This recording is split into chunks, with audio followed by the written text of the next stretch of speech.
بسم اللہ والصلاة والسلام علی رسول اللہ اما بعد فاعوذ باللہ من الشیطان الرجیم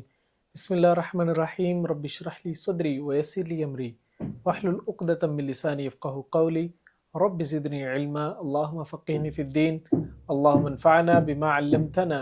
وعلمنا ما ينفعنا وزدنا علما۔ الحمدللہ، اللہ تعالیٰ کے فضل و کرم کے ساتھ آج کی ہم کلاس کا آغاز کر رہے ہیں۔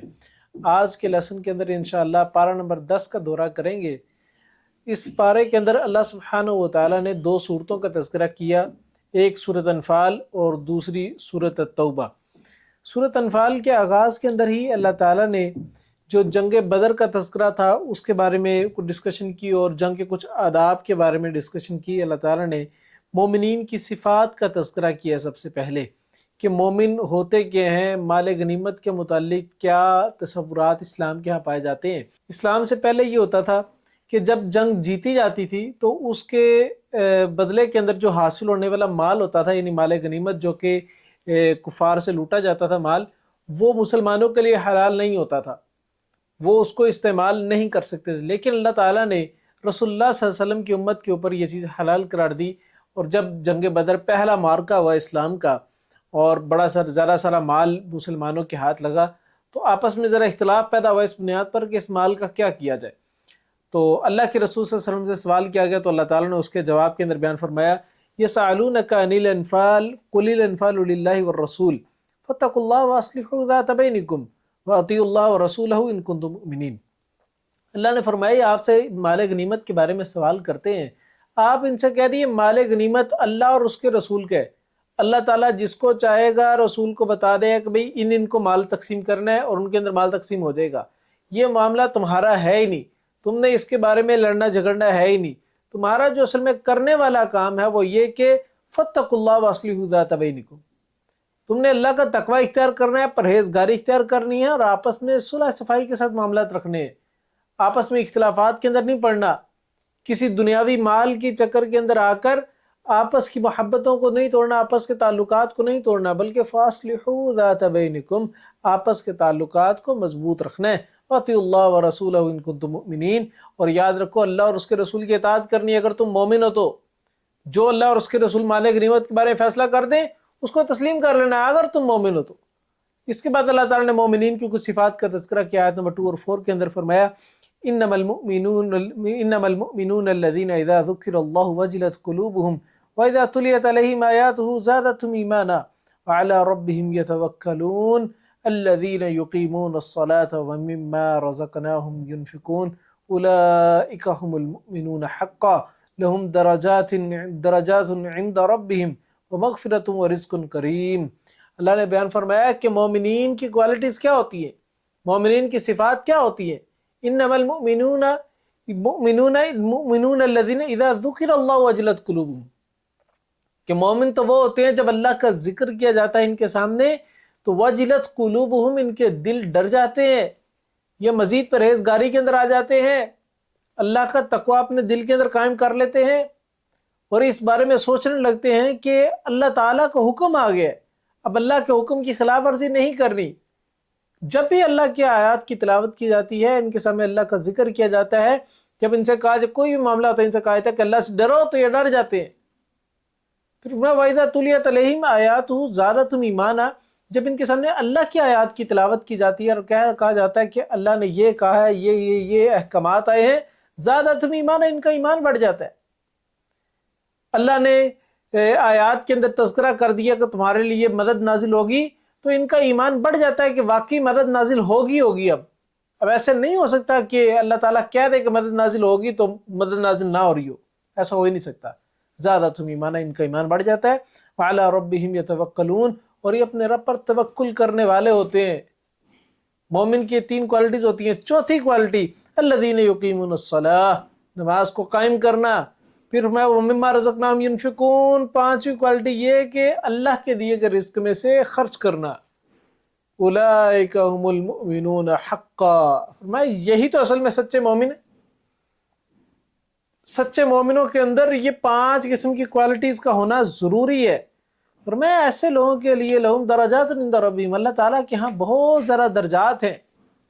اس کے بعد اللہ تعالیٰ نے جنگ کے کچھ آداب کے متعلق تذکرہ کیا، فرمایا یا ایھا الذین آمنوا اذا لقیتم فئۃ فاثبتوا واذکروا اللہ کثیرا لعلکم تفلحون، اے لوگو جو ایمان لائے ہو، جب تم کسی گروہ کے مقابلے میں جو ہو تو جمے رہو اور اللہ کو بہت زیادہ یاد کرو تاکہ تم فلاح پا جاؤ۔ یعنی کامیابی جنگ کے اندر تمہارے زور بازو سے نہیں ملنی، اللہ پر توکل سے، اللہ پر یقین سے ملنی ہے۔ فرمایا کہ جب تم جنگ کے اندر کسی کفار کے مقابلے کے اندر آ جاؤ تو جم کے رہنا ہے، استقامت اختیار کرنی ہے، بھاگنا نہیں، ڈرنا نہیں ہے، اور اللہ کو بہت زیادہ یاد کرنا ہے۔ ذکر الہی سے ہی انسان کو فتح نصیب ہوتی ہے، ذکر الہی سے انسان کا دل مضبوط ہوتا ہے، ذکر الہی سے ہی انسان جو ہے وہ انسان کے قدم جم جاتے ہیں۔ پھر فرمایا وَأَطِيعُوا اللَّهَ وَرَسُولَهُ وَلَا تَنَازَعُوا فَتَفْشَلُوا وَتَذْهَبَ رِيحُكُمْ وَاصْبِرُوا إِنَّ اللَّهَ مَعَ الصَّابِرِينَ۔ فرمایا اللہ اور اس کے رسول کی اطاعت کرتے رہنے ہر معاملے میں، یہ نہ ہو رسول اللہ صلی اللہ علیہ وسلم تمہیں کسی جگہ پر مقرر کریں، تم یہاں پر قائم رہنا جنگ کے اندر، اور تم اللہ کے رسول کے حکم کی خلاف ورزی کرو اور تمہیں نقصان اٹھانا پڑ جائے۔ اگر خلاف ورزی کرو گے تو یاد رکھو وَلَا تَنَازَعُوا فَتَفْشَلُوا وَتَذْهَبَ رِيحُكُمْ فَاصْبِرُوا، فرمایا اگر تم آپس میں اختلافات کے اندر پڑو گے، رسول کے حکم کی نافرمانی کرو گے، فَتَفْشَلَ رِيحُكُمْ، تو تمہاری ہوا جو سی نا وہ جاتی رہے گی۔ ہوا سے مراد کیا ہے کہ انسان جو مسلمانوں کا اثر و رسوخ ہے وہ ختم ہوتا جائے گا، مسلمانوں کا رعب و دبدبہ ختم ہوتا جائے گا۔ میں ساتھ میں صبر کرنا ہے اور اللہ کے رسول کے حکم کی خلاف ورزی نہیں کرنی اور آپس میں اختلافات میں نہیں پڑنا۔ وَلَا تَكُونُوا كَالَّذِينَ خَرَجُوا مِن دِيَارِهِمْ بَطَرًا وَرِئَاءَ النَّاسِ وَيَصُدُّونَ عَن سَبِيلِ اللَّهِ۔ فرمایا کہ مومن کی تو اصل میں کوالٹی یہ ہوتی ہے کہ مومن میدان جنگ میں جب نکلتا ہے تو وہ عاجزی اختیار کر کے نکلتا ہے، وہ لوگوں کو دکھانے کے لیے اور اترانے کے لیے نہیں نکلتا، وہ تکبر اس کے اندر نہیں آتا۔ وہ جب میدان جنگ کے اندر آتا ہے تو مسلمانوں کے لیے عاجزی کی صورت میں نکلتا ہے، مسلمانوں کے سامنے اس کے اندر عاجزی ہونی چاہیے، ورئاء الناس، لوگوں کو دکھانے کے لیے نہ ہو، یہ سارا کام خالص اللہ کی رضا کے لیے جہاد کرنے والا ہو۔ فرمایا واللہ بما یعملون محیط، اور یاد رکھو جو تم عمل کر رہے ہو اللہ تعالیٰ اس کو گھیرے ہوئے، اللہ تعالیٰ سب کچھ جانتا ہے کہ تم لوگ کیا عمل کر رہے ہو۔ اس کے بعد اللہ تعالیٰ نے آیت نمبر صحیح بخاری کی ایک حدیث ہے، آپ علیہ الصلوۃ والسلام نے فرمایا کہ اے لوگو دشمن کے ساتھ جنگ کی خواہش نہ کرو اور اللہ تعالیٰ سے عافیت کا سوال کرتے رہو۔ یعنی جنگ کی خواہش کرنا اسلام کے اندر منع ہے، لیکن فرمایا کہ اگر تمہارا جنگ میں کسی سے کفار سے مقابلہ ہو جائے تو پیچھے نہیں ہٹنا۔ پھر ساتھ میں بیان فرمایا کہ وَاعْلَمُوا أَنَّ الْجَنَّةَ تَحْتَ ظِلَالِ السُّيُوفِ، یعنی اول تو جنگ کی خواہش کرنی نہیں ہے، لیکن اگر جنگ ہو جائے تو پیچھے نہیں ہٹنا۔ کیوں؟ کیونکہ یاد رکھو کہ جنت تو اصل میں تلواروں کے سائے کے تلے ہے۔ یہ اسلام کا حکم ہے۔ اسلام امن پسند دین ہے، شدت پسند دین نہیں ہے۔ اسلام کہتا ہے امن کی حالت میں رہے، لیکن جب کوئی تمہارے ساتھ مقابلہ کرنے کے لیے اتر آئے پھر اس کو ایسا سبق سکھاؤ کہ دوبارہ اس کی ہمت نہ پڑے۔ اس کے بعد اللہ تعالیٰ نے جنگ بدر میں شیطان کے کردار کے متعلق ڈسکس کیا۔ آیت نمبر 48 کے اندر اللہ تعالیٰ نے بیان فرمایا کہ جب مشرکین مکہ مسلمانوں سے مقابلہ کرنے کے لیے مکے سے نکلنے کا ارادہ کر رہے تھے تو اس ٹائم ان کے ذہن کے اندر ایک چیز تھی کہ اگر ہم مکے سے نکل گئے تو ہمارا جو مخالف قبیلہ ہے بنو کنانہ وہ کہیں ہمارے اوپر حملہ ور نہ ہو جائے۔ تو جو ابلیس تھا وہ بنو کنانہ کے سردار سراقہ بن مالک کی شکل کے اندر ان کے سامنے آیا اور آ کر کہنے لگا کہ تم ان کو پوری یقین دلانے دلائی کہ تم بے فکر ہو کے نکلو، میری طرف سے کوئی تمہیں کسی قسم کا مسئلے کا سامنا نہیں کرنا پڑے گا، میں تمہارے پہ حملہ ور نہیں ہوں گا، ہاں اگر تمہیں بہت زیادہ کوئی بے اعتمادی ہے تو میں تمہارے ساتھ بھی نکلنے کے لیے تیار ہوں۔ تو سراقہ بن مالک کی شکل کے اندر ابلیس جو ان سے ہے وہ اس جنگ کے اندر غزوہ بدر کے اندر شریک ہوا، اور جب مسلمانوں کے سامنے آمنا سامنا ہوا تو وہاں پر اس نے دیکھا کہ آسمان سے فرشتے نازل ہو رہے ہیں۔ جیسے فرشتوں کو نازل ہوتے دیکھا تو فوراً الٹے پاؤں پیچھے چلنے لگا اور بھاگنے لگا اور کہنے لگا کہ جو میں دیکھ رہا ہوں وہ تم نہیں دیکھ سکتے اور میں اللہ تعالیٰ سے ڈرنے والا ہوں۔ اللہ تعالیٰ نے اس بات کا نقشہ آیت نمبر 48 کے اندر کھینچا، فرمایا وَإِذْ زَيَّنَ لَهُمُ الشَّيْطَانُ أَعْمَالَهُمْ وَقَالَ لَا غَالِبَ لَكُمُ الْيَوْمَ مِنَ النَّاسِ وَإِنِّي جَارٌ لَكُمْ فَلَمَّا تَرَاءَتِ الْفِئَتَانِ نَكَصَ عَلَىٰ عَقِبَيْهِ وَقَالَ إِنِّي بَرِيءٌ مِّنكُمْ إِنِّي أَرَىٰ مَا لَا تَرَوْنَ إِنِّي أَخَافُ اللَّهَ وَاللَّهُ شَدِيدُ الْعِقَابِ۔ اللہ تعالیٰ نے وہی بیان فرمایا کہ شیطان نے ان کا یہ حملہ مزین کر کے دکھایا اور بڑا خوبصورت بنا کے دکھایا کہ تم لوگ جیت جاؤ گے اور مسلمانوں کا نام و نشان نہیں رہے گا، اسلام کا نام لینے والا دنیا پہ کوئی نہیں رہے گا۔ یہ چیزیں شیطان نے ان کو دکھائیں، اور پھر جب وہ نکلے مقابلے کے لیے، اس نے دیکھا فرشتے نازل ہو رہے ہیں تو فوراً الٹے پاؤں پھرنے لگا، کہنے لگا انی بریء منکم انی اری ما لا ترون انی اخاف اللہ، کہ میں تو تم سے بری و ذمہ ہوں، میں تمہارے ساتھ نہیں ہوں، جو میں دیکھ رہا ہوں وہ تم نہیں دیکھ رہے، اور میں اللہ سے ڈرنے والا ہوں کہ بھئی اللہ نے جب فرشتے نازل کر دیے تو اس کا مطلب اب تو تمہاری پکی ہار ہے۔ تو اللہ تعالیٰ کی جب مدد نازل ہوتی ہے، جب فرشتے نازل ہوتے ہیں تو شیاطین پیچھے ہٹ جاتے ہیں فوراً، شیاطین کو پتہ چل جاتا ہے کہ فرشتوں کا مقابلہ نہیں کر سکتے۔ اس کے بعد اللہ تعالیٰ نے مسلمانوں کو اپنے ڈیفنس سسٹم کو ذرا مضبوط کرنے کا حکم دیا، اور حکم یہ دیا کہ تم نے اپنے مال کو تیار کر کے رکھنا ہے، اپنی جنگی ساز و سامان کو تیار کر کے رکھنا ہے۔ آیت نمبر 60 کے اندر اللہ نے بیان فرمایا وَأَعِدُّوا لَهُم مَّا اسْتَطَعْتُم مِّن قُوَّةٍ مِّن رِّبَاطِ الْخَيْلِ تُرْهِبُونَ بِهِ عُدُوَّ اللَّهِ وَعَدُوَّكُمْ وَآخَرِينَ مِن دُونِهِمْ لَا تَعْلَمُونَهُمْ اللَّهُ يَعْلَمُهُمْ وَمَا تُنْفِقُوا مِن شَيْءٍ فِي سَبِيلِ اللَّهِ يُوَفَّ إِلَيْكُمْ وَأَنتُمْ لَا تُظْلَمُونَ۔ فرمایا کہ جتنا ہو سکے تم قوت کو تیار کر کے رکھو، من رباط الخیل، جنگی گھوڑے تمہارے پاس تیار ہونے چاہیے۔ آج کے دور کے اندر ٹینک اور یہ جتنا ڈیفنس سسٹم ہے تمہارے پاس، ہر قسم کے جنگی جہاز تیار ہونے چاہیے، بحری جہاز تیار ہونے چاہیے، جنگی بیڑے تمہارے پاس تیار ہوں، اینٹی کرافٹ مشین گنز تمہارے پاس تیار ہوں، تمہارے پاس ہر قسم کی ٹیکنالوجی ہونا ضروری ہے۔ یہ کیا مقصد ہے اس کا مقصد قطن جو ان سے ہے علاقے کے اندر خوف و ہراس پھیلانا نہیں ہے، قطن اس کا مقصد جو ان سے ہے وہ شدت پسندی ہے، انتشار پھیلانا نہیں ہے، بلکہ اس کا مقصد یہ ہے ترہبون بہ عدو اللہ وعدوکم، کہ تم اس کے ذریعے سے رعب طاری رکھو اللہ کے دشمنوں کے دلوں کے اندر بھی اور اپنے دشمنوں کے دلوں کے اندر بھی، وآخرین من دونہم، اور ان کے علاوہ جو ان کے پیچھے بیکڑ پہ بیٹھنے والے لوگ ہیں، ایک تو فرنٹ لائن پہ تمہارے سے حملہ کرنے کے لیے کچھ لوگ آ رہے ہیں، اور ایک تمہارے ان کی بیک سائڈ پہ رہنے والے کچھ لوگ ہیں، ان کے ساتھ بھی تم مقابلہ کر سکو۔ لا تعلمون واللہ یعلمہم، اور کچھ لوگ ایسے ہیں جو ان کے پیچھے بیٹھے ہیں جن کو تم نہیں جانتے لیکن اللہ تو جانتا ہے۔ وما تنفقوا من شیء فی سبیل اللہ یوفی الیکم وانتم لا تظلمون، اور میں نہ تم خرچ کرو کچھ بھی سوائے اللہ تعالیٰ کے راستے میں، اللہ کے راستے میں اپنے مال کو خرچ کرو، یعنی جہاد کے لیے مال کو خرچ کرنا، جنگی ساز سامان کی تیاری کے لیے مال کو خرچ کرنا، یہ اللہ کے راستے میں خرچ کرنا ہے۔ یوفی الیکم وانتم لا تظلمون، اور میں جو بندہ خرچ کرے گا اس کو پورا پورا مال دیا جائے گا، پورا پورا اجر دیا جائے گا، وانتم لا تظلمون، اس میں کسی قسم کی کمی نہیں کی جائے گی۔ یعنی جہاد کا اصل مقصد، جو ڈیفنس سسٹم کو سٹرونگ کرنے کا اصل مقصد ہے، وہ صرف اور صرف رعب طاری کرنا ہے، تاکہ کسی کی ہمت نہ پڑے جہاد جنگ کرنے کی، یعنی جنگ کو روکنے کے لیے یہ سامان کا تیار کرنا ہے، نہ کہ جنگ کو کرنے کے لیے۔ تو اسلام کے اور اسلام کے اندر کفر کے اندر یہ واضح فرق ہے۔ پھر اسی کے ساتھ اسلام نے فرمایا اگر کوئی صلح کی طرف مائل ہو جائے، کوئی جنگ کرنے کے لیے آ رہا ہے اور پھر اچانک وہ تمہارے مال و دولت کو دیکھ کے، تمہاری شان و شوکت، تمہارے ڈیفنس سسٹم کو دیکھ کے کہے کہ بھئی میں صلح کرنا چاہتا ہوں، پھر صلح کی طرف تم نے مائل ہونا ہے، لڑنا نہیں ہے۔ یعنی چیک کریں، اسلام نے حتی المقدور کوشش کی کہ لڑائی نہ ہو، اور جو مال و دولت اور ساز سامان تیار کرنے کو حکم دیا وہ صرف اس لیے دیا تاکہ جنگ سے باز رکھا جائے لوگوں کو۔ اللہ نے فرمایا آیت نمبر 61 کے اندر وَإِن جَنَحُوا لِلسَّلْمِ فَاجْنَحْ لَهَا وَتَوَكَّلْ عَلَى اللَّهِ إِنَّهُ هُوَ السَّمِيعُ الْعَلِيمُ، اگر وہ صلح کی طرف مائل ہو جائیں تو فرمایا کہ فَاجْنَحْ لَهَا وَتَوَكَّلْ عَلَى اللَّهِ، تو تم بھی صلح کی طرف مائل ہو جاؤ اور اللہ تعالیٰ پہ یقین رکھو، وَتَوَكَّلْ اللَّهِ، اللہ تعالیٰ پہ توکل رکھو، إِنَّهُ هُوَ السَّمِيعُ الْعَلِيمُ، اللہ تعالیٰ ہر ایک ایک بندے کی بات کو سن بھی رہا ہے اور جان بھی رہا ہے۔ اللہ تعالیٰ نے اس بات کا تذکرہ کیا۔ اس کے بعد اللہ تعالیٰ نے یہ بھی بیان کیا کہ صلح کی طرف مائل ہونا اور اپنے ڈیفنس سسٹم کو سٹرونگ کرنے کا مقصد اگر یہ رکھا ہے کہ جنگ نہ ہو، یعنی جنگ سے باز رکھنا ہی مقصد رکھا ہے، تو اس کا ہرگز مطلب یہ نہیں ہے کہ جو آستین کے سانپ بنے بیٹھے ہیں یا منافقین ہیں ان کے ساتھ بھی نرمی والا معاملہ کیا جائے۔ فرمایا نہیں، ان سے نرمی والا معاملہ نہیں کرنا،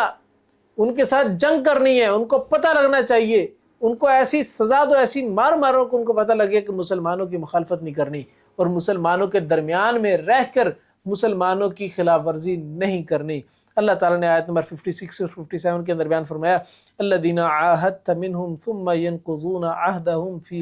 فی کل مرۃ وہم لا یتقون فإما تثقفنہم فی الحرب فشرد بہم من خلفہم لعلہم یذکرون۔ فرمایا اور جن سے تو نے عہد باندھا پھر وہ اپنا عہد ہر بار توڑ دیتے ہیں اور وہ نہیں توڑتے، پس اگر کبھی تو انہیں لڑائی میں پا ہی لے تو ان پر کاری ضرب کے ساتھ ان لوگوں کو بھگا دے جو ان کے پیچھے ہیں، تاکہ نصیحت پکڑیں۔ اللہ نے فرمایا کہ ایک تو یہ ہے کہ صلح کی طرف مائل ہو جائے، تم نے بھی صلح کی طرف مائل ہو جانا ہے، لیکن اگر کوئی اس معاہدے کی خلاف ورزی کرتا ہے تو پھر تم نے نرمی والا معاملہ قتل نہیں کرنا، بلکہ ان کے ساتھ جنگ کرنی اور ایسی مار مارنی ہے کہ ان کے پیچھے بیٹھے ہوئے لوگ، ان کے ماسٹر مائنڈ لوگوں کو بھی یہ پیغام پہنچ جائے کہ اسلام کے خلاف کسی قسم کی بات نہیں کرنی، اسلام کے خلاف کوئی سٹیپ نہیں اٹھانا۔ اللہ تعالیٰ نے اس بات کا تذکرہ کیا۔ اس کے بعد اللہ تعالیٰ نے حقیقی مومنوں کے بارے میں تذکرہ کیا کہ سچے اور پکے مومن کون ہوتے ہیں۔ فرمایا والذین آمنوا، پہلی کوالٹی مسلم مومنوں کی، فرمایا آمنوا جو ایمان لاتے ہیں، ایمان قولی بھی اور عملی طور پہ بھی۔ پھر فرمایا دوسری چیز وہاجروا، اور جہاد اور ہجرت کرتے ہیں، یعنی اسلام کے راستے میں نکل پڑتے ہیں، وجاہدوا فی سبیل اللہ، اور اسلام کے لیے اللہ تعالیٰ کے راستے کے اندر جہاد کرتے ہیں، لڑتے ہیں۔ والذین آووا ونصروا، فرمایا اور وہ لوگ جنہوں نے ایسے لوگوں کی مدد کی اور ایسے لوگوں کو اپنے پاس جگہ دی، رہائش دی، فرمایا کہ یہ بھی لوگ اولئک هم المؤمنون حقا، فرمایا یہ تمام کوالٹیز رکھنے والے لوگ یہ اصل میں سچے اور پکے مومن ہیں۔ یعنی یہ کوالٹیز ایک مومن کے اندر ہونا بڑی ضروری چیزیں ہیں۔ لہم مغفرۃ و رزق کریم، فرمایا ان کے لیے مغفرت بھی ہے اور رزق کریم، کریم ترین رزق یعنی بابرکت رزق ہے، جو اللہ تعالیٰ کے ہاں اس دنیا کے اندر بھی اور آخرت کے اندر بھی باعزت ان کو رزق دیا جائے گا۔ اس کے بعد اللہ تعالیٰ نے سورۃ التوبہ کا تذکرہ کیا۔ سورۃ التوبہ کے اندر اللہ تعالیٰ نے اسلامی حکومتوں کی جو خارجہ پالیسی ہے اس کے بارے میں ڈسکشن کی، اور اصل میں جو ان سے ہے وہ اس دور کے اندر جب مسلمان ہجرت کر کے مدینہ آ گئے، اور مدینہ آنے کے بعد جب مسلمانوں نے دوبارہ مکہ کو فتح کر لیا، غزوہ بدر اب ہوگی، مکہ فتح ہو گیا، تو مسلمانوں کا جو مرکز ہے نا، جو اسلام کا مرکز ہے وہ مکہ بن گیا۔ تو مکے کے اندر تمام لوگوں کا آنا جانا، کیونکہ اس سے پہلے اسلام سے پہلے جو سے ہے مشرکین کی یہ ہب تھی، اور تمام دنیا سے آنے والے لوگ مکے کے اندر آتے تھے اور وہاں پر آ کے بزنس کرتے تھے، اور وہاں کے لوگ جو سے مکے والے لوگ تھے، یعنی مشرکین، ان کو بالکل ٹھیک سمجھتے تھے، ان کے نظریات کو، ان کے دین کو بالکل ٹھیک سمجھتے تھے۔ کیوں؟ کیونکہ وہ جو مکے والے مشرکین تھے وہ آنے والے لوگوں کو، حاجیوں کو ویلکم کرتے تھے، ان کو پانی پلاتے تھے۔ تو اسی لیے پوری دنیا کے مشرکین سمجھتے تھے کہ شاید مشرکین مکہ جو ان سے ہیں یہ بالکل ٹھیک ہے، ان کا دین بالکل ٹھیک ہے، لیکن اسلام نے جو ان سے ہے وہ اس کے بالکل الٹ سسٹم متعارف کروایا۔ اسلام نے کہا کہ نہیں، مشرکین مکہ کا نظریہ بالکل ٹھیک نہیں ہے، نظریہ انہی کا ٹھیک ہے جو قال اللہ و قال الرسول پر عمل کرنے والے ہیں، اس کے علاوہ اور کسی کا نظریہ بھی درست نہیں ہوگا۔ تو اللہ تعالیٰ نے جو ان سے ہے مسلمانوں کو ایک ہب کے طور پر مکہ عطا کیا، اور جب مکہ عطا ہوا تو اب مکے کے اندر رہتے ہوئے مسلمانوں کے خلاف جو سب سے بڑی ایک پاور تھی اس دور کی، وہ رومن امپائر تھی، یعنی سلطنت روم تھی۔ تو ان کو ایک خدشہ لاحق ہوا کہیں ہمارے پر حملہ آور نہ ہو جائے، تو انہوں نے جنگ کی تیاریاں شروع کی مسلمانوں پر حملہ آور ہونے کے لیے۔ جب انہوں نے جنگ کی تیاریاں شروع کی تو آپ علیہ الصلوۃ والسلام کو خبر ہوئی، تو اللہ کے رسول صلی اللہ علیہ وسلم نے یہ مشورے کے بعد فیصلہ کیا کہ اس سے پہلے کہ وہ ہمارے پر حملہ آور ہوں، بلکہ ہمیں تیار ہو کر ان کے اوپر جا کر حملہ کرنا چاہیے۔ تو لہٰذا اللہ کے رسول صلی اللہ علیہ وسلم نے 9 ہجری کو 30,000 کا لشکر تیار کر کے سلطنت روم کے اوپر جو سے جا کر چڑھائی کی، اور یہ غزوہ تبوک کہلاتا ہے۔ اللہ تعالیٰ نے اس صورت کے اندر غزوہ تبوک کے بارے میں بھی ڈسکشن کی۔ جب مسلمان 30,000 کا لشکر لے کر وہاں پر پہنچ گئے، تبوک کے میدان کے اندر پہنچ گئے، تو وہاں پر 20 دن مسلمانوں نے قیام کیا، اور رومن امپائر حیران پریشان رہ گئی کہ یہ کیا معاملہ ہوا۔ جن کو ہم کمزور سمجھ رہے تھے، ہم سمجھ رہے تھے کہ ہم جا کر ان پر حملہ کریں گے، ان نے اتنی جرت کی کہ وہ خود اٹھ کے آگے، انہوں نے ہمارے سے حملہ کرنے کے لیے، اس وقت کی سپر پاور سے ٹکر لینے کے لیے آگے۔ تو وہ ڈر کے میدان جنگ کے اندر آئے نہیں اور پیچھے ہٹ گئے۔ تو مسلمان وہاں پر 20 دن کے لیے قیام کرتے رہے، اور مسلمانوں نے اس جنگ کے اندر اسی طریقے سے فتح حاصل کی۔ اللہ تعالیٰ نے جو ان سے ہے اس کے بعد مشرکین کو 4 ماہ کا نوٹس دیا کہ وہ مکہ کے اندر 4 ماہ تک رہ سکتے ہیں، اس کے بعد نہیں رہیں گے، وہ یہاں سے نکل جائیں، نہیں تو ان کے ساتھ جہاد کیا جائے گا۔ اللہ تعالیٰ نے آیت نمبر 1 اور 2 کے اندر بیان فرمایا سورۃ توبہ کی، براءۃ من اللہ ورسولہ الی الذین عاہدتم من المشرکین فسیحوا فی الارض اربعۃ اشہر واعلموا انکم غیر معجزی وان اللہ مخزی الکافرین۔ اللہ نے بیان فرمایا اللہ اور اس کے رسول کی جانب سے ان مشرکوں کی طرف بری و ذمہ ہونے کا اعلان ہے جس سے تم نے معاہدہ کیا تھا، تو اس سرزمین میں 4 ماہ چلو پھرو اور جان لو کہ تم اللہ کو عاجز کرنے والے نہیں، اور یہ کہ اللہ کافروں کو رسوا کرنے والا ہے۔ اللہ نے فرمایا کہ تم نے بدعہدی کی ہے تو لہذا یاد رکھو 4 ماہ کا تمہارے پاس الٹیمیٹم ٹائم ہے، تمہیں 4 ماہ کا جو ہے نا وہ ٹرائل پیریڈ دیا جا رہا ہے، تم یہاں سے نکل جاؤ، اپنا بوریا بسترا سمیٹو اور یہاں سے بھاگ جاؤ۔ اگر نہیں نکلتے تو پھر یاد رکھو اللہ اور اس کے رسول صلی اللہ علیہ وسلم کے ساتھ جنگ کرنی پڑے گی۔ اس کے بعد اللہ تعالیٰ نے معاہدوں کی خلاف ورزی کرنے والوں سے نرمی برتنے کا رتی برابر حکم نہیں دیا، فرمایا کہ معاہدہ کرنا ہے تو معاہدے کی پاسداری کرنی ہے، اگر کوئی تمہارے ساتھ کیے گئے معاہدے کی خلاف ورزی کرے گا تو ان کے ساتھ قطعا نرمی والا رویہ نہیں رکھنا۔ اللہ کے رسول صلی اللہ علیہ وسلم نے ہجرت کے بعد جب مدینہ آئے تو مدینہ آنے کے کافی عرصہ تک جو منافقین تھے ان کے ساتھ بڑا نرمی والا رویہ رکھا، تو اسلام نے قطعاً اس کا حکم نہیں، اسلام نے کہا کہ نہیں، نرمی والا رویہ نہیں رکھنا۔ فرمایا الا الذین عاہدتم من المشرکین ثم لم ينقصوکم شیئا ولم یظاہروا علیکم عہدا فاتموا الیہم عہدتم الی مدتہم ان اللہ یحب المتقین۔ اللہ نے فرمایا کہ جو تمہارے ساتھ معاہدے کی خلاف ورزی کرتا ہے تو اس کے معاہدے کو چھوڑ دو اور اس کے ساتھ نرمی والا رویہ نہیں رکھنا، لیکن اگر کوئی تمہارے ساتھ معاہدہ کرتا ہے اور اس کی خلاف ورزی نہیں کرتا تو تم بھی اس کی پاسداری کرو، اور یاد رکھو کہ تقوی اختیار کرنے والا اللہ سے ڈرنے والوں کو اللہ تعالیٰ پسند کرتا ہے۔ اس کے بعد اللہ تعالیٰ نے انکار اسلام پر اعلان جنگ کرنے کا حکم دیا، فرمایا جو اسلام لانے سے انکار کرے گا اور جزیہ دینے سے انکار کرے گا اس کے ساتھ جنگ ہوگی۔ تو اللہ تعالیٰ نے آیت نمبر 5 کے اندر بیان فرمایا فَإِذَا انْسَلَخَ الْأَشْهُرُ الْحُرُمُ فَاقْتُلُوا الْمُشْرِكِينَ حَيْثُ وَجَدتُّمُوهُمْ وَخُذُوهُمْ وَاحْصُرُوهُمْ وَاقْعُدُوا لَهُمْ كُلَّ مَرْصَدٍ فَإِنْ تَابُوا وَأَقَامُوا الصَّلَاةَ وَآتُوا الزَّكَاةَ فَخَلُّوا سَبِيلَهُمْ إِنَّ اللَّهَ غَفُورٌ رَحِيمٌ۔ اللہ تعالیٰ نے بیان فرمایا بس جب حرمت والے مہینے نکل جائیں تو مشرکوں کو جہاں پاؤ قتل کرو اور انہیں پکڑو اور انہیں گھیرو اور ان کے لیے ہر گھات کی جگہ پر بیٹھو، پھر اگر وہ توبہ کر لیں، نماز قائم کر لیں، زکوٰۃ ادا کر لیں تو ان کا راستہ چھوڑ دو، بے شک اللہ تعالیٰ بے حد بخشنے والا نہایت رحم کرنے والا ہے۔ فرمایا یہ مشرک جو 4 ماہ کا ان کو ٹائم پیریڈ دیا گیا تھا، اگر یہ اس کے اندر بھی اللہ سے توبہ کر لیں، نماز قائم کر لیں، زکوٰۃ ادا کرنا شروع کر دیں اور اسلام کو قبول کر لیں تو ان کو چھوڑ دو، اگر نہیں کرتے تو پھر ان کے ساتھ جنگ کرو، کیونکہ یہ 2 ہی صورتیں ہیں، یا تو اسلام قبول کر لیں، نہیں کرتے تو پھر اس علاقے کو 4 ماہ کے اندر اندر چھوڑ دیں، نہیں چھوڑتے تو پھر جنگ کے لیے تیار ہو جائیں۔ اللہ کے رسول صلی اللہ علیہ وسلم اس کے بعد اللہ تعالیٰ نے آیت نمبر 28 کے اندر مشرکوں کے بارے میں ایک اور بات بڑی کلیئرلی بیان فرما دی، فرمایا کہ مشرک جو قوم ہے یہ نجس قوم ہے، یہ پلیت اور گندی قسم کی قوم ہے، یہ بیت اللہ کا طواف ننگے ہو کے کرتے تھے، برنا حالت کے اندر کرتے تھے، یہ نہایت ہی گندے قسم کے لوگ ہیں۔ فرمایا ان کا داخلہ حرم کی حدود کے اندر منع ہو گیا۔ تو جب خطبہ حجۃ الوداع ہوا تو اس خطبے کے اندر اس حاجی کے اندر کوئی بھی مشرک برنا حالت میں وہاں پر شریک نہ ہوا۔ تو اللہ تعالیٰ نے آیت نمبر 28 کے اندر بیان فرمایا یا ایھا الذین آمنوا انما المشرکون نجس فلا تقربوا المسجد الحرام بعد عامهم ھذا۔ فرمایا کہ مشرک جو ان سے ہے وہ نجس قوم ہے، لہٰذا اس سال کے بعد مشرک وہاں پر بیت الحرام کے اندر داخل نہیں ہو سکتے، مشرکوں کا داخلہ وہاں پر منع قرار دیا اللہ تعالیٰ نے۔ اب مسئلہ یہاں پر یہ پیش آیا کہ جب داخلہ ان کا منع قرار دے دیا گیا تو چونکہ مسلمانوں کے آنے سے پہلے مکہ کے اندر تھے ہی مشرک اور مشرکوں کی ہب تھی، تو وہاں پر پوری دنیا سے مشرک آیا کرتے تھے اور ایک بہت بڑی بزنس ہب بنی ہوئی تھی۔ تو جب مسلمانوں کو حکم دیا گیا کہ اب آپ نے مشرکین کو یہاں پر انٹر نہیں ہونے دینا، تو مسلمانوں کے لیے ایک لمحہ فکریہ بن گیا کہ اب کیا کریں، اب مشرک تو یہاں پر نہیں آئیں گے تو جو بزنس ہب مکہ بنا ہوا تھا وہ بزنس ہب ختم ہو جائے گی،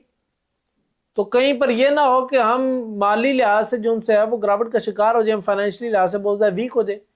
تو اللہ تعالیٰ نے اس کے بارے میں موٹیویٹ کرتے ہوئے آیت نمبر 28 کے اندر بیان فرمایا فَإِنْ خِفْتُمْ عَيْلَةً فَسَوْفَ يُغْنِيكُمُ اللَّهُ مِنْ فَضْلِهِ إِنْ شَاءَ إِنَّ اللَّهَ عَلِيمٌ حَكِيمٌ۔ فرمایا اگر تم ڈرتے ہو اس بات پر کہ تمہیں جو ان سے ہے وہ مالی لحاظ سے کسی تنگی کا سامنا کرنا پڑے گا تو یاد رکھو فَسَوْفَ يُغْنِيكُمُ اللَّهُ مِنْ فَضْلِهِ إِنْ شَاءَ، اگر اللہ نے چاہا تو اللہ تعالیٰ ان قریب تمہیں اپنے پاس سے غنی کر دے گا۔ اور تاریخ گواہ ہے کہ اس کے بعد سے مسلمانوں پر جس طریقے سے مسلمان غالب آنا شروع ہوئے اور مسلمانوں کی حکومتیں قائم ہونا شروع ہوئی، اور عرب کے اندر جس طریقے سے ریل پہ لوگی مال کی، وہ ہمارے سامنے موجود ہے۔ اس کے بعد اللہ تعالیٰ نے دشمنوں کو پناہ دینے کی بھی ترغیب دی، فرمایا کہ یہ تو وہ ہے کہ تمہیں حکم دیا جا رہا ہے کہ مشرکوں سے جنگ کرو، لیکن ایک چیز یاد رکھنی ہے، اس جنگی صورتحال کے اندر بھی اگر کوئی مشرک بندہ یا مشرک گروہ تمہارے پاس آتا ہے اور آ کر تمہارے سے پناہ طلب کرتا ہے تو تم نے اس کو پناہ بھی دینی ہے اور اس کو اس کے ٹھکانے تک بھی پہنچانا ہے۔ مقصد کیا ہونا چاہیے؟ تاکہ تم اللہ کے دین کی دعوت دے سکو کہ امن کا دین ہے اسلام، اسلام محبت کا دین ہے، تم پیار سے آؤ گے، اسلام بھی پیار سے آئے گا۔ اللہ تعالیٰ نے آیت نمبر 6 کے اندر بیان فرمایا وَإِنْ أَحَدٌ مِّنَ الْمُشْرِكِينَ اسْتَجَارَكَ فَأَجِرْهُ حَتَّى يَسْمَعَ كَلَامَ اللَّهِ ثُمَّ أَبْلِغْهُ مَأْمَنَهُ ذَلِكَ بِأَنَّهُمْ قَوْمٌ لَا يَعْلَمُونَ۔ فرمایا اگر مشرکوں میں سے کوئی تجھ سے پناہ مانگے تو اسے پناہ دے دے یہاں تک کہ وہ کلام اللہ کو سنے، پھر اسے اس کی امن کی جگہ پر پہنچا دے، یہ اس لیے کہ وہ ایسے لوگ ہیں جو علم نہیں رکھتے۔ اسلام نے فرمایا کہ اسلام امن کا دین ہے، وہ تمہارے سے پناہ طلب کریں تو تم نے پناہ دینی ہے۔ یہ ہے اسلام کی محبت۔ مشرکین نے کہاں کہاں پہ کسر نہیں چھوڑی مسلمانوں کے خلاف جہاد کرنے کی، لیکن اسلام نے پھر بھی کیا حکم دیا کہ تم نے محبت سے پیش آنا ہے، وہ پناہ طلب کریں تم نے پناہ دینی ہے۔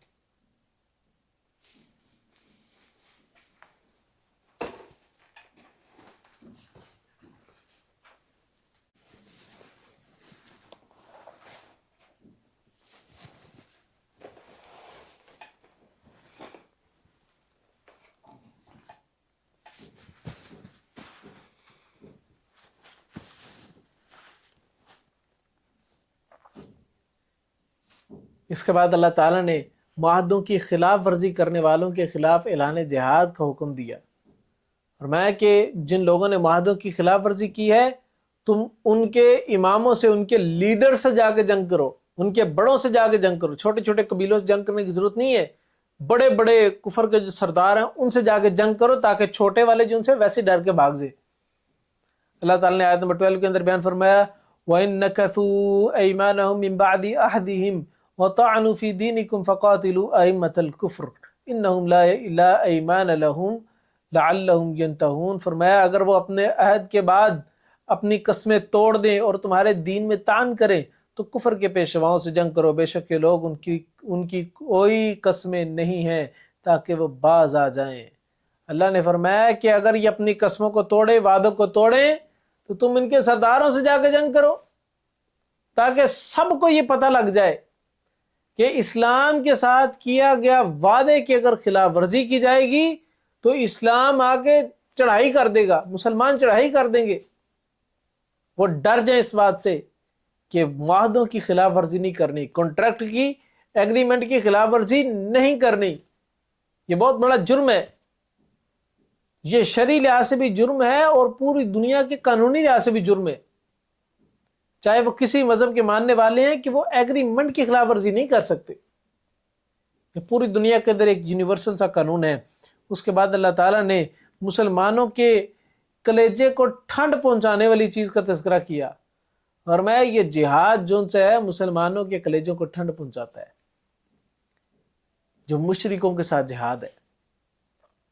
جس طریقے سے مشرکوں نے مسلمانوں پر ظلم و ستم کیا، ظلم و ستم کے پہاڑ توڑے، جس طرح عمار بن یاسر کو مارا گیا، جس طریقے سے سمیہ کو مارا گیا، جس طریقے سے حضرت بلال کے اوپر ظلم کیا گیا، جس طریقے سے خباب بن ارت کے اوپر ظلم کیا گیا،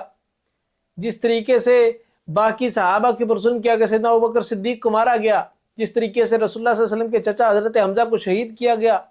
یہ سارے کے سارے زخم مسلمانوں کے کلیجے اور سینوں کے اندر لگے ہوئے تھے۔ فرمایا جب تم مشرکوں سے جہاد کرو گے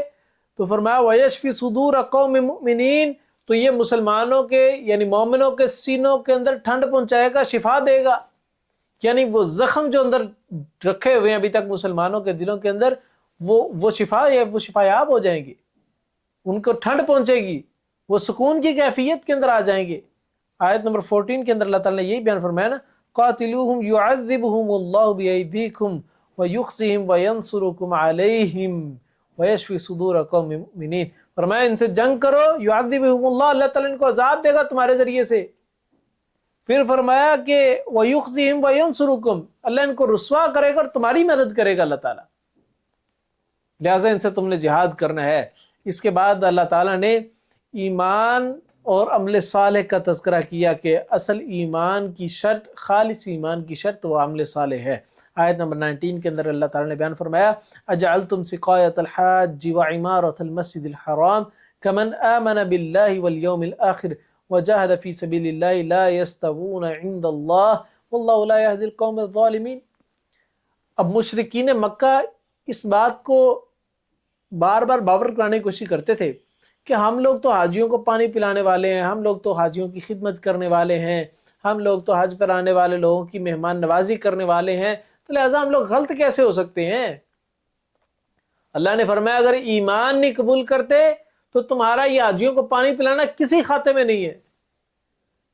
عمل صالح کی پہلی شرط جو سی نا وہ ایمان ہے، اگر ایمان نہیں ہے تو عمل صالح کا کوئی فائدہ نہیں ہے۔ یقیناً حاجیوں کو پانی پلانا بہت اجر و ثواب کا کام ہے، لیکن ایمان سب سے بنیادی شرط ہے۔ فرمایا کہ کیا تم نے حاجیوں کو پانی پلانا اور مسجد حرام کے اندر جو ان سے ہے وہ خدمت کرنا، مسجد حرام کے اندر رہنا، تم نے اسے بہتر سمجھ لیا کہ لوگ ایمان لائیں اللہ تعالیٰ پر، یوم آخرت پر، وجاہد فی سبیل اللہ، اور اللہ کے راستے میں جہاد کریں، تم نے اسے بہتر یہ سمجھ لیا کہ تم حاجیوں کو پانی پلاتے رہو بیٹھ کے؟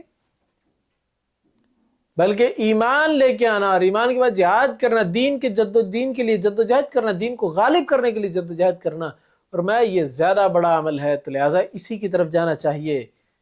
واللہ لا یہدی القوم الظالمین، اور میں جو لوگ اپنے اوپر ظلم کرنے والے ہیں، اللہ تعالیٰ ایسے لوگوں کو کبھی بھی ہدایت نہیں دیتا۔ اس کے بعد اللہ تعالیٰ نے دنیا کی ہر چیز سے بڑھ کے اللہ اور اس کے رسول کے ساتھ محبت کرنے کا حکم دیا، اور میں کہ محبت کا معیار یہ ہے کہ تم دنیا کی ہر چیز کو پیچھے چھوڑ دو، اپنے مال، دولت، اولاد،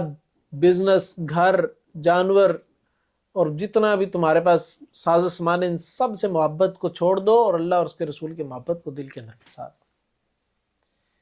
اللہ تعالیٰ نے آیت نمبر 24 کے اندر بیان فرمایا، قُلْ إِنْ كَانَ آبَاؤُكُمْ وَأَبْنَاؤُكُمْ وَإِخْوَانُكُمْ وَأَزْوَاجُكُمْ وَعَشِيرَتُكُمْ وَأَمْوَالٌ اقْتَرَفْتُمُوهَا وَتِجَارَةٌ تَخْشَوْنَ كَسَادَهَا وَمَسَاكِنُ تَرْضَوْنَهَا أَحَبَّ إِلَيْكُمْ مِنَ اللَّهِ وَرَسُولِهِ وَجِهَادٍ فِي سَبِيلِهِ فَتَرَبَّصُوا حَتَّى يَأْتِيَ اللَّهُ بِأَمْرِهِ وَاللَّهُ لَا يَهْدِي الْقَوْمَ الْفَاسِقِينَ۔ فرمایا کہ اگر تمہیں تمہارے باپ دادا، اولاد، تمہارا مال، تمہارے بھائی، تمہاری بیویاں اور تمہارا بزنس، اور پھر میں وہ عشیرتکم واموال اقترفتموها وتجارۃ تخشون کسادها، تمہارا بزنس جو تمہیں ڈراتا ہے کہ تم جو ان سے ہے نا وہ فائنینشلی ویک ہو جاؤ گے، تمہارے یہ جاندار، تمہارے مال، تمہارے گھر بار، ساز و سامان، یہ سب کچھ اگر تمہیں اللہ اور اس کے رسول کی محبت سے روکتے ہیں تو فتربصوا حتی یأتی اللہ بامرہ، تو انتظار کرو کہ اللہ کا حکم کب آئے گا، اللہ تعالیٰ کی طرف سے تمہارے اوپر موت کب آئے گی، اللہ کی طرف سے عذاب کب آئے گا، اسی کا انتظار کرتے رہو، اور جب وہ آ جائے گا تب اللہ تعالیٰ فیصلہ کرے گا کہ تمہاری محبت دنیا والوں کے لیے جو سے تھی وہ اللہ اور اس کے رسول کی محبت سے زیادہ تھی یا کم تھی، اگر زیادہ تھی تو آؤ سزا تمہیں دی جائے گی۔ تو لہٰذا یہ جو اللہ تعالیٰ نے محبت کا معیار سیٹ کیا ہے نا، یہ ہم سب کے لیے ایک سٹینڈرڈ ہے کہ ہم سب اس میں چیک کریں اپنے آپ کو کہ ہم کتنے پانی کے اندر کھڑے ہیں، کیا ہم اللہ اور اس کے رسول کے ساتھ محبت کرنے والے ہیں، کیا ہماری محبت اللہ اور اس کے رسول صلی اللہ علیہ وسلم کے ساتھ بہت زیادہ خالص ہے، کیا ہمارا ایمان مکمل ہو گیا؟ اگر نہیں ہوا تو پھر ہمیں اس چیز کے بارے میں سوچنا چاہیے کہ ہمارے دل کے اندر کس کی محبت غالب ہے۔ کیا مال و دولت، پیسہ اور ان چیزوں کے بارے میں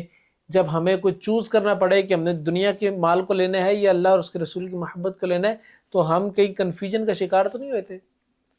اگر کنفیوژن کا شکار ہو رہے ہیں تو پھر ہمارے لیے لمحہ فکری ہے۔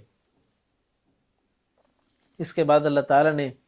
اللہ کے رسول صلی اللہ علیہ وسلم کی ایک حدیث ہے، سیدنا عمر رضی اللہ تعالیٰ نے بیان کرتے ہیں کہ اللہ کے رسول صلی اللہ علیہ وسلم نے بیان فرمایا، سنن ابو داؤد کے اندر روایت ہے 3462 نمبر، آپ علیہ الصلوۃ والسلام نے بیان فرمایا کہ جب تم انٹرسٹ کے ذریعے سے بزنس کرنے لگو، سود کے ذریعے سے تم تجارت کرنے لگو، اور تم اپنے جانوروں کی دمیں پکڑ لو، اپنے بیلوں کی دمیں پکڑ لو، اور کھیتی باڑی کے اندر مصروف ہو جو اس کے اندر ہی محبت کرنے لگو، تو انتظار کرو اس وقت کا جب اللہ تعالیٰ تم پر ذلت مسلط کر دے گا، اور فرمایا کہ وہ ختم نہیں ہوگا، وہ ختم نہیں کرے گا جب تک تم اپنے دین کی طرف واپسی نہ لوٹو، یعنی جہاد کی طرف واپسی نہ لوٹو۔ یعنی کہ جب مسلمانوں کے اندر سود عام ہو جائے گا، بزنس بھی کرنے ہیں تو سود کے ذریعے سے، اور اپنے جانوروں کی دموں کو پکڑ لینا اور کھیتی باڑی کے اندر مصروف ہو جائیں، یعنی بس گاڑیوں کے اندر بیٹھے رہنا اور گاڑیوں پہ جا رہے ہیں آ رہے ہیں، اور بس ہمیشہ اپنے بزنس کے اندر مصروف رہنا، اپنے سارے دن کی مصروفیت صرف بزنس کے لیے رکھنا اور دین کو چھوڑ دینا، جہاد کو چھوڑ دینا۔ فرمایا یہ وقت ہوگا جب مسلمانوں پہ ذلت مسلط کر دی جائے گی، اور یہ اس وقت تک مسلط رہے گی جب تک مسلمان اپنے دین کی طرف واپسی نہ پلٹیں، یعنی جہاد کی طرف واپسی نہ پلٹیں، الہ کلمت اللہ کی کوششوں کی طرف واپسی نہ پلٹیں۔ فرمایا یہ وہ اصل چیز ہے جو سمجھنے والی ہے۔ اس کے بعد اللہ تعالیٰ نے جو اہل کتاب ہیں ان کے متعلق ڈسکس کیا کہ ان سے جا کے تم نے ان کو دین کی دعوت دینی ہے، اگر وہ دین کی دعوت قبول نہیں کرتے ان سے کہنا ایمان قبول کر لیں، اگر وہ ایمان قبول نہیں کرتے تو ان سے کہنا کہ جزیہ دیں، پھر ٹیکس دیں اللہ کی زمین کے اوپر رہنے کا،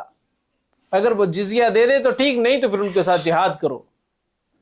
اللہ تعالیٰ نے آیت نمبر 29 کے درمیان فرمایا قاتل الذین لا یؤمنون باللہ ولا بالیوم الآخر لا يحرمون ما حرم اللہ ورسولہ ولا يدینون دین الحق من الذین اوتوا الکتاب حتی یعطوا الجزیۃ عن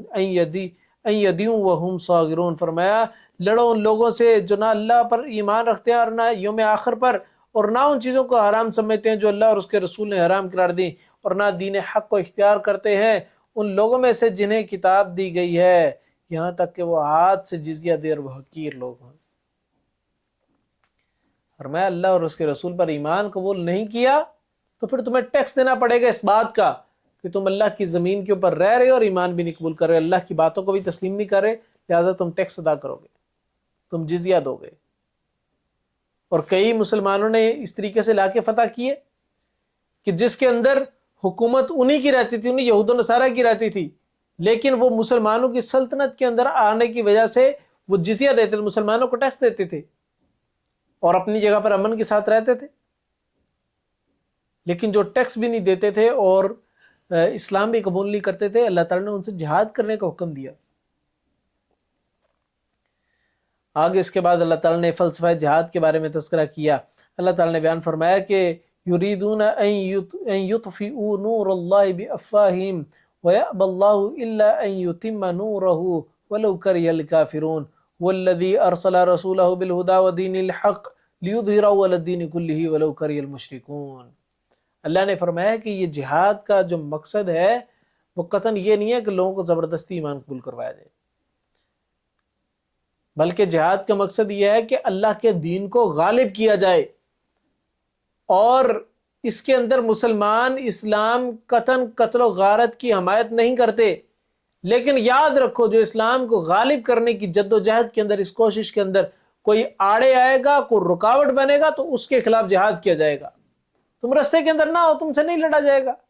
لیکن اگر تم رستوں کے اندر آؤ گے تو رستے میں آنے والی ہر ایک چیز کو اکھاڑ کے پھینک دیا جائے گا۔ یہ لوگ چاہتے ہیں کہ اللہ کے نور کو بجھا دیں، اللہ کے نور کو اپنے منہ سے بجھا دیں، اپنی کوششوں سے بجھا دیں، لیکن اللہ کا نور، اللہ کا دین تو غالب آ کے رہنے والا ہے۔ فرمایا کہ هو الذی ارسل رسولہ بالہدی ودین الحق، اللہ کی ذات وہ ذات ہے جس نے رسول کو بھیجا اور ہدایت کے ساتھ بھیجا، ودین الحق اور دین حق کے ساتھ بھیجا، لیظہرہ علی الدین کلہ، تاکہ وہ تمام قسم کے دین کے اوپر، تمام قسم کے باطل نظریات کے اوپر، تمام قسم کے مذاہب کے اوپر غالب آ جائے۔ فرمایا کہ ولو کرہ المشرکون، اس چیز کو بے شک کافر ناپسند بھی کرتے ہو تب بھی اسلام کے لانے کا مقصد یہ ہے، جہاد کا مقصد یہی ہے، اور جہاد اس وقت تک جاری رہے گا جب تک دین غالب نہ آ جائے۔ اس کے بعد اللہ تعالیٰ نے آیت نمبر 34 کے اندر قرآن و سنت پر اعتماد کرنے کو حکم دیا اور مذہبی رہنماؤں پر نہیں۔ فرمایا کہ تم نے جو معیار رکھنا ہے نا وہ قرآن و سنت رکھنا ہے،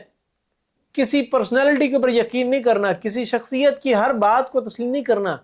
ہر شخصیت کی ہر بات کو قرآن و سنت کے ترازو میں تولنا ہے۔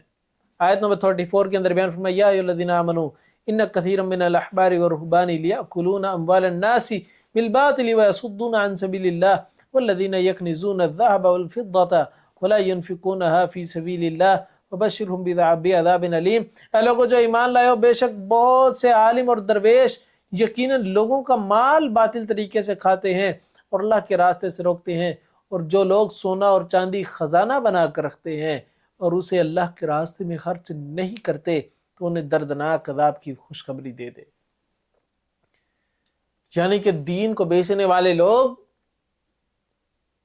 دین کو بیچنے کا ہرگز مطلب یہ نہیں ہے کہ دین پڑھانے کے لیے پیسے لیے جائیں، بلکہ دین کو بیچنے کا مطلب یہ ہے کہ دین کے غلط مسائل جو سے نا دین کے اندر سے غلط مسائل نکال کے لوگوں کو بتائے جائیں، یعنی اپنی مرضی سے قرآن مجید کی انٹرپریٹیشن کی جائے، اپنی مرضی سے قرآن مجید کے مطلب بنائے جائیں، قرآن مجید کیا کچھ اور رہا ہو اس کا مطلب لوگوں کو کچھ اور بتایا جا رہا ہو۔ یہ صرف کس لیے؟ دنیا کا مال بٹورنے کے لیے۔ اللہ نے فرمایا ایسے لوگ تو وہ ہیں جن کا مقصد صرف مال کو بٹورنا ہے، چاہے وہ دین کے ذریعے سے بٹوریں چاہے دین کے بغیر بٹوریں، ان کا مقصد مال کو بٹورنا ہے۔ تو لہٰذا تم نے ان سے متاثر نہیں ہونا، تم نے صرف اور صرف جو معیار رکھنا ہے، جو سٹینڈرڈ رکھنا ہے وہ قرآن سنت کو رکھنا ہے، کہ ہر چیز کو تولنا ہے تم نے قرآن سنت کے ترازو کے اندر۔ اگر وہ اتر رہی ہیں تو ٹھیک ہے، نہیں تو پھر چھوڑ دیں۔ اس کے بعد اللہ تعالیٰ نے اسلامی کیلنڈر کے بارے میں تذکرہ کیا، فرمایا کہ انسان کی تخلیق سے اللہ تعالیٰ نے ایک کیلنڈر کو متعارف کروایا جس میں 12 مہینے اور 4 مہینے حرمت والے ہیں، اور ان 4 مہینوں کے علاوہ باقی سارے کے سارے مہینے نارمل ہے۔ اور حرمت والے مہینوں کے اندر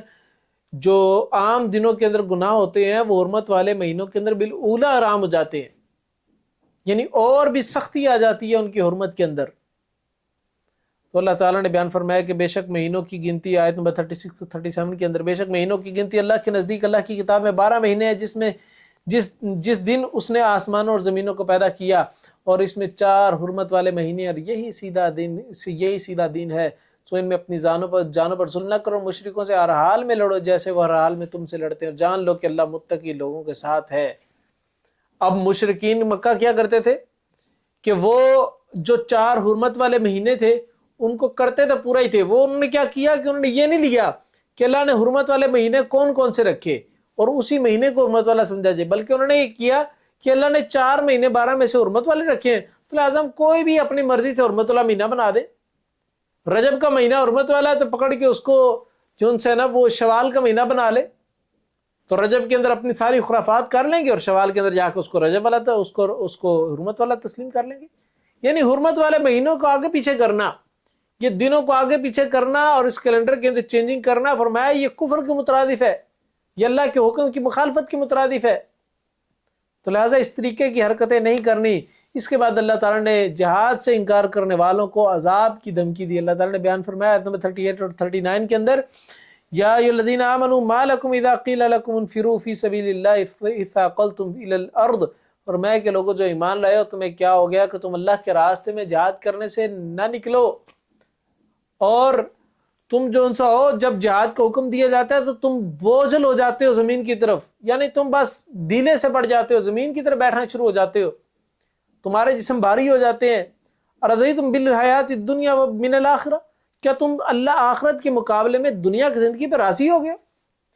کیا تمہارے دلوں کے اندر آخرت کی محبت کے علاوہ دنیا کی محبت بس کی ہے؟ فما متاع الحیات الدنیا فی الآخرۃ الا قلیل، اگر بس کیا تو یاد رکھو کہ آخرت کے مقابلے کے اندر پوری دنیا کا مال، پوری دنیا کی محبتیں بہت تھوڑی سی ہیں۔ الا تنفروا يعذبكم عذابا الیما ويستبدل قوما غيركم ولا تضروه شيئا والله على كل شيء قدیر۔ اللہ تعالیٰ نے فرمایا کہ اگر تم نہ نکلو گے تو وہ تمہیں دردناک عذاب دے گا اور بدل کر تمہارے علاوہ وہ اور لوگ لے آئے گا، اور تم اس کا کچھ نقصان نہ کرو گے، اور ہر چیز پوری طریقے سے اللہ تعالیٰ پر قادر ہے۔ فرمایا اگر تم اللہ کے راستے میں جہاد نہیں کرو گے تو اللہ تعالیٰ کو کوئی فرق نہیں پڑے گا، اللہ تعالیٰ تم سب کو ختم کرے گا، تمہیں موت دے گا، تمہیں اس دنیا سے نکال دے گا، اور اس کے بعد اللہ تعالیٰ نے نئی قوم کو بسائے گا جو اللہ کے راستے میں جہاد بھی کریں گے۔ یہ ہے اللہ تعالیٰ کا اصول۔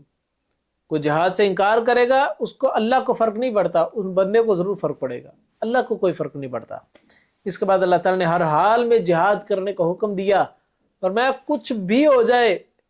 کسی بھی کنڈیشن کے اندر ہو، جہاد تم نے لازمی کرنا ہے۔ انفروا خفافا وثقالا وجاہدوا باموالکم وانفسکم فی سبیل اللہ ذالکم خیر لکم ان کنتم تعلمون۔ فرمایا کہ اللہ کے راستے میں نکلو، ہلکے ہو یا بوجھل ہو، تمہارے پاس مال و دولت ہو یا نہ ہو، ہر حال میں نکلنا ہے، اپنی مالوں کے ساتھ جہاد کرنا ہے، اپنی جانوں کے ساتھ جہاد کرنا ہے اللہ کے راستے کے اندر۔ اور اگر تم جہاد کرتے ہو تو تمہارے لیے بہتر ہے، یہ بات یاد رکھنی ہے۔ اس کے بعد اللہ تعالیٰ نے منافقین کا تذکرہ کیا، جو منافق جہاد سے راہ فرار اختیار کرتے ہیں۔ اللہ تعالیٰ نے آیت نمبر 42 اور 45 کے اندر بیان فرمایا کہ اور اگر کوئی قریب سامان اور درمیانہ سفر ہوتا تو وہ ضرور تیرے ساتھ جاتے، لیکن ان پر فاصلہ دور پڑ گیا، اور ان قریب وہ اللہ کی قسمیں کھائیں گے کہ اگر ہم طاقت رکھتے تو تمہارے ساتھ ضرور نکلتے۔ وہ اپنے آپ کو ہلاک کر رہے ہیں، اور اللہ تعالیٰ جانتا ہے کہ بے شک وہ ضرور جھوٹے ہیں۔ اللہ تعالیٰ نے بیان فرمایا کہ مشرکین جو منافقین تھے وہ کیا کرتے تھے، جب غزوہ تبوک کا حکم دیا تو ان کو غزوہ تبوک ایک خودکشی کا عالم نظر آتا تھا۔ ان کو نظر آتا تھا کہ ہماری کھجوروں کے باغ تیار پڑے ہیں، ہماری فصلیں تیار پڑی ہوئی ہیں، پکی پکائی ہیں، اور اگر ہم جہاد پہ چلے گئے تو پیچھے ساری فصلیں ضائع ہو جائیں گی، اور جہاد پر جانے کے لیے وہاں پر اتنے دن قیام کے لیے ہمیں مال و دولت چاہیے، ہمیں سامان چاہیے، جو کہ سامان نہیں پڑا ہمارے پاس۔ یعنی کہ ان کا توکل اللہ تعالیٰ پہ ہونے کی بجائے دنیا کے مال و دولت اور اسباب کے اوپر تھا، تو اسی لیے ان کو وہ جہاد خودکشی کے عوض نظر آ رہا تھا، خودکشی کا مترادف نظر آ رہا تھا۔ لیکن اللہ تعالیٰ نے کیا کہا؟ اللہ تعالیٰ نے کہا نہیں، یہ اللہ کا کام ہے، اللہ نے کس طریقے سے غنی کر رہے ہیں، اللہ نے کس طریقے سے تمہیں غالب کرنا ہے۔ تو یہ منافقین پھر کیا کرتے تھے؟ آ کر اللہ کے رسول صلی اللہ علیہ وسلم کے پاس آ کر درخواست کرتے کہ اللہ کے رسول ہمیں اجازت دے دے کہ ہم جہاد پہ نہ جائیں، ہم پیچھے رہ کے اپنے مالوں کی حفاظت کریں، اپنے گھروں کی حفاظت کریں، تاکہ ہم جو ان سے ہے اس علاقے کے ڈیفنس سسٹم کو مضبوط کر سکیں۔ یعنی کہ عورتوں کی طرح وہ پیچھے رہنا پسند کرنے لگے اور جہاد کے اندر نکلنے سے باز رہنے لگے۔ ان کا رویہ جہاد میں نکل کر مردانہ جو نا وہ قوتوں کو استعمال کرنے کی بجائے عورتوں کی طرح پیچھے چوڑیاں پہن کے بیٹھنا ہے، انہوں نے یہ رویہ اختیار کرنا شروع کر دیا۔ اور پھر جب اللہ تعالیٰ نے جہاد کو حکم دیا تو صدقات لانے کو حکم دیا، تو کئی مسلمان ایسے تھے جو کہ غنی تھے اور وہ گھر کا ذرا مال لے کے آتے، اور کئی لوگ ایسے تھے جو کہ غنی نہیں تھے، وہ بلکہ رات پوری مزدوریاں کر کے لوگوں اللہ کے رسول صلی اللہ علیہ وسلم کی خدمت کے اندر کوئی کلو 2 کلو 2.5 3 4 کلو کھجوریں لے کے آتے تھے۔ تو یہ منافقین جو ان سب کو دیکھ کے تانے کستے تھے۔ جو لوگ زیادہ مال لے کے آتے تھے ان کو کہتے تھے یہ تو لوگوں کو دکھانے کے لیے کر رہے ہیں، یہ تو ریاکاری کے لیے کر رہے ہیں، اور جو لوگ کم مال کو لے کے آتے تھے وہ ان کے مال کو دیکھ کے وہ کہتے تھے کہ ان کے مال کو اللہ کو کیا ضرورت ہے ان کے مال کی، یہ تو اتنا سا مال ہے، اس کی کیا فرق پڑے گا، کیا فائدہ ہوگا اس کا، خود کچھ کھاؤ پیو صحت بناؤ۔ اس طریقے کا رویہ رکھتے تھے۔ اللہ تعالیٰ نے آیت نمبر 79 کے درمیان فرمایا الذین یلمزون المطوعین من المؤمنین فی الصدقات والذین لا یجدون الا جہدہم فیسخرون منہم سخر اللہ منہم ولہم عذاب علیم۔ اللہ نے بیان فرمایا کہ یہ لوگ مسلمانوں کو اوپر تانے کستے تھے، مذاق اڑاتے تھے ان مسلمانوں کا جو زیادہ مال لا کے خرچ کرتے تھے یا جو کم مال لا کے خرچ کرتے تھے۔ یہ مذاق اڑانا چاہ رہے تھے اللہ کا، لیکن اللہ ان کا مذاق اڑا رہا تھا۔ وَلَهُمْ عَذَابٌ عَلِيمٌ، اور ان کے لیے دردناک قسم کا عذاب ہے۔ اس کے بعد اللہ تعالیٰ نے زکوٰۃ کے سسٹم کو باقاعدہ کلیئرلی ڈسکرائب کیا، فرمایا کہ زکوٰۃ جب اکٹھی کی جائے گی تو اس کو خرچ کرنے کے 8 مصارف ہوں گے۔ سب سے پہلی چیز اللہ نے آیت نمبر 60 کے اندر بیان فرمایا انما الصدقات للفقراء، کہ جو صدقات و خیرات ہیں وہ فقیروں کے لیے، والمساکین والعاملین علیہا والمؤلفۃ قلوبہم وفی الرقاب والغارمین وفی سبیل اللہ وابن السبیل۔ فرمایا یہ 8 قسم کے لوگ ہیں، فقیر ہو گئے، مسکین ہو گئے، زکوٰۃ کے محکمے میں کام کرنے والے لوگ ہو گئے، وہ لوگ جو اسلام کی طرف مائل ہو رہے ہیں، نئے اسلام قبول کیا، نیو مسلمز، ان کے اوپر زکوٰۃ خرچ کی جا سکتی ہے۔ وفی الرقاب، اور تم گردنیں آزاد کرنے کے لیے یعنی جو بے گناہ کسی قسم کی قید کے اندر پھنسے ہوئے ہیں یا کفار کی قید کے اندر ہیں، ان کو رہائی دلوانے کے لیے زکوٰۃ کا مال خرچ کیا جا سکتا ہے۔ والغارمین، اور جو مقروض قسم کے لوگ ہیں ان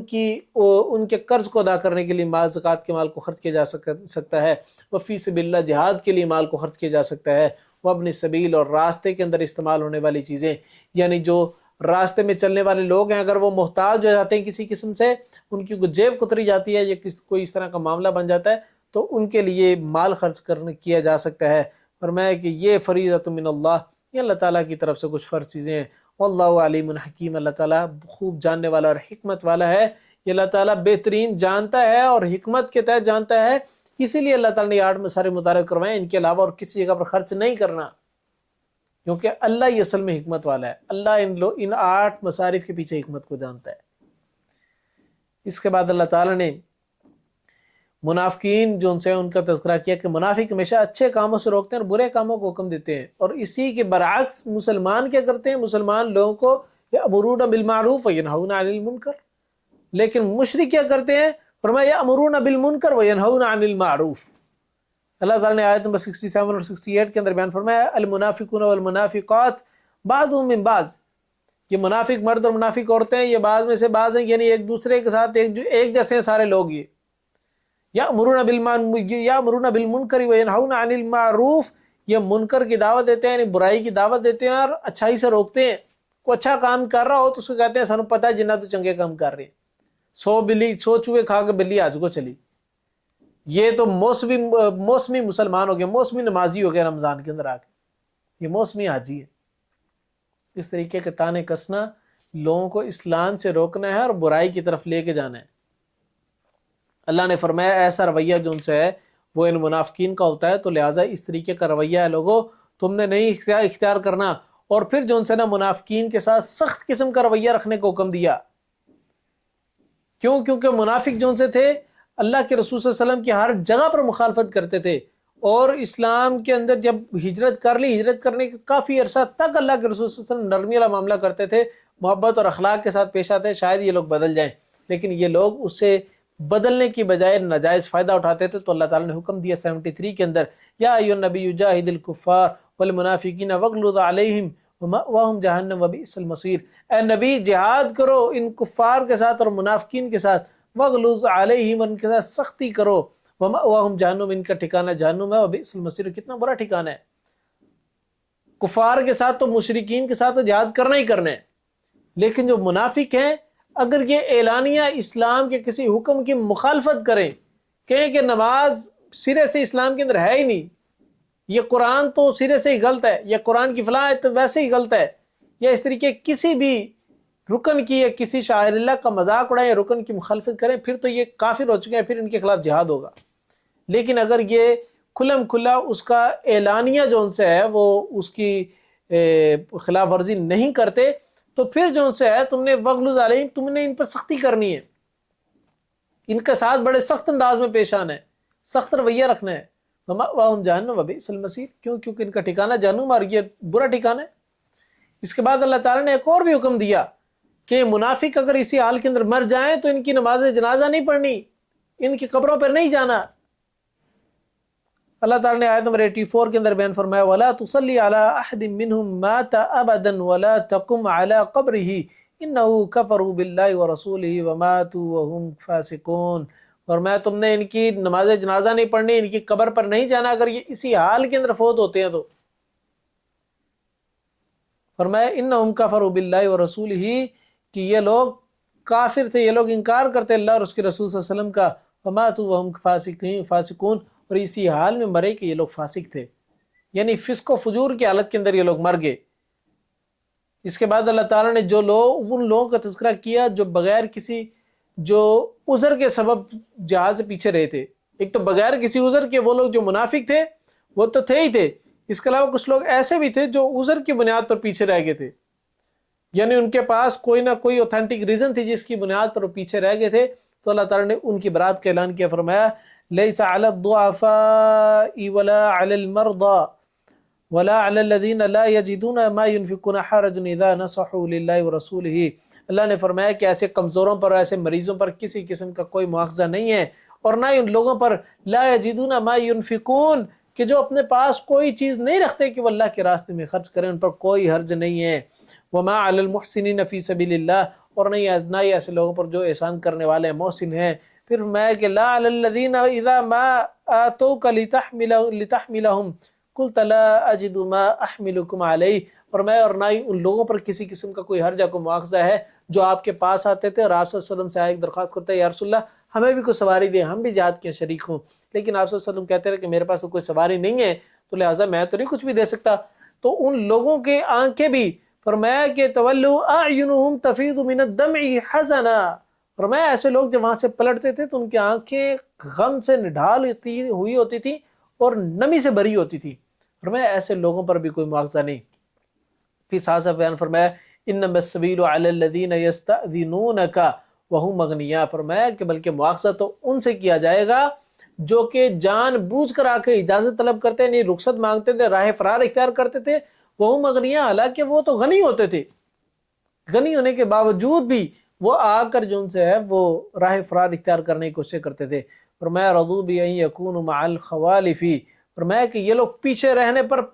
جو سے نا خوش ہو گئے تھے، یہ لوگ اس بات کو پسند کرتے تھے کہ پیچھے پیچھے رہیں۔ وطبع اللہ علی قلوبہم فہم لا یعلمون، فرمایا ایسے لوگوں کے دلوں کے اوپر اللہ تعالیٰ نے مہر لگا دی ہے، فہم لا یعلمون، تو یہ لوگ عمل نہیں کرتے کسی قسم کے، اور نہ یہ لوگ علم رکھتے ہیں اس بات کا۔ یہی وہ چیز ہے جو اللہ تعالیٰ نے اس پورے پارے کے اندر بیان فرمائی۔ اللہ تعالیٰ سے دعا ہے کہ اللہ تعالیٰ ہم سب کو قرآن و سنت کے مطابق صحیح معنوں میں دین کو سمجھنے کی